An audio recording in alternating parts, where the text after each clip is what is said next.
Bonjour à toutes et à tous, bienvenue au Village des recruteurs 2021 édition Aix-en-Provence. Alors, bien entendu, cette année, nous ne sommes pas en présentiel à Aix, physiquement, dans les rues de Aix, ou sur les places de Aix, mais nous sommes malgré tout présents pour vous proposer des offres d'emploi et vous donner la possibilité de passer des entretiens pour peut-être trouver votre job de demain. Alors, ce Village des recruteurs édition 2021 est en partenariat avec la mairie d'Aix-en-Provence et la région PACA. Et parmi une quarantaine de structures et d'entreprises qui participent à cette édition, eh bien, il y a le Greta Provence, représenté aujourd'hui par Mylène Pellegrin. Bonjour Mylène. Bonjour. Alors, la première chose que j'aimerais vous demander, c'est peut-être rappeler en quelques mots ce qu'est le Greta.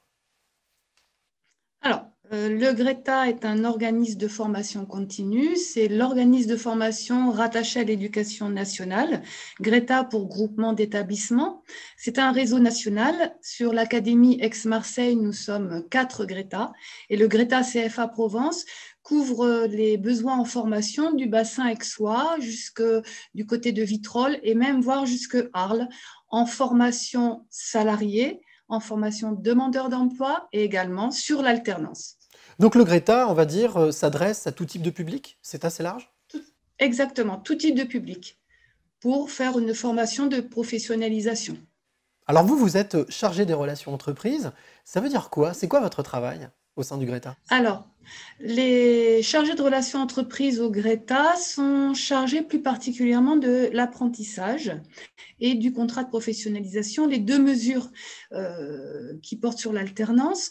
Notre travail est tout d'abord de créer un sourcing, c'est-à-dire de trouver les candidats, d'accompagner les candidats à la recherche d'entreprises pour préparer leur alternance. Et l'autre côté de notre travail est bien entendu de fidéliser nos entreprises partenaires qui prennent tous les ans des alternants et aussi d'aller voir de nouvelles entreprises qui veulent faire avec nous un petit bout de chemin et accompagner les candidats à la préparation d'un diplôme.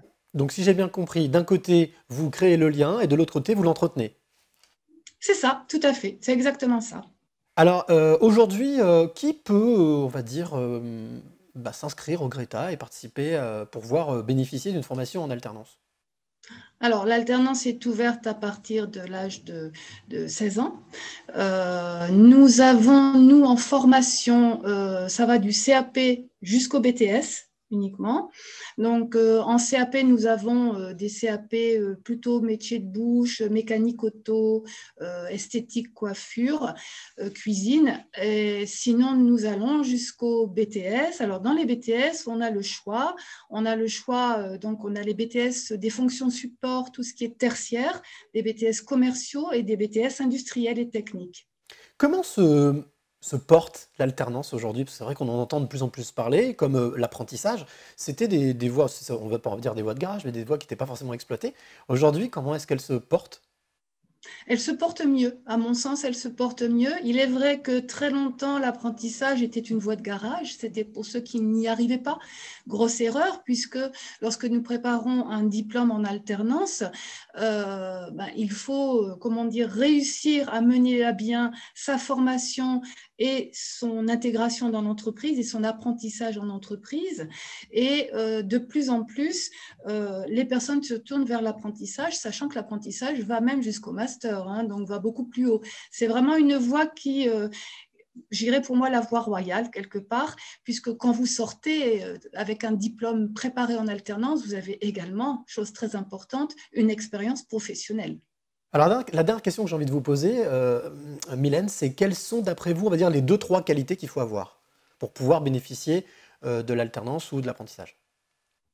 Alors, il faut d'abord avoir une grande motivation par rapport à ce que l'on veut préparer. Donc, ça demande quand même une petite recherche sur les débouchés d'un diplôme, que ce soit sur le marché du travail, voire sur des poursuites d'études, hein, puisqu'on peut poursuivre des études même si on prépare un BTS en alternance.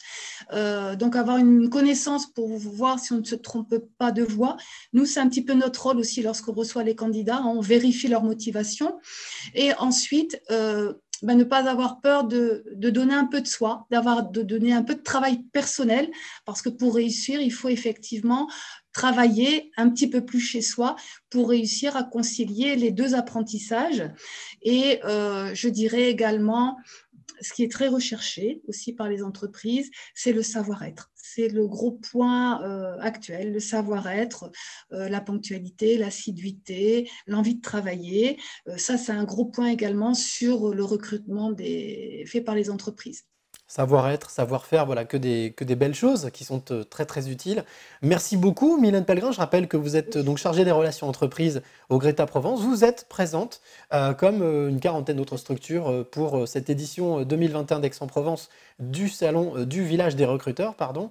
Merci à vous. Et puis, donc, à vous qui nous regardez, n'hésitez pas à aller bien tout simplement tenter votre chance auprès du Greta Provence. Bien sûr. Et retrouvez-nous, retrouvez toutes les entreprises sur le village des recruteurs. Voilà, vous êtes les bienvenus sur le stand pour tout renseignement.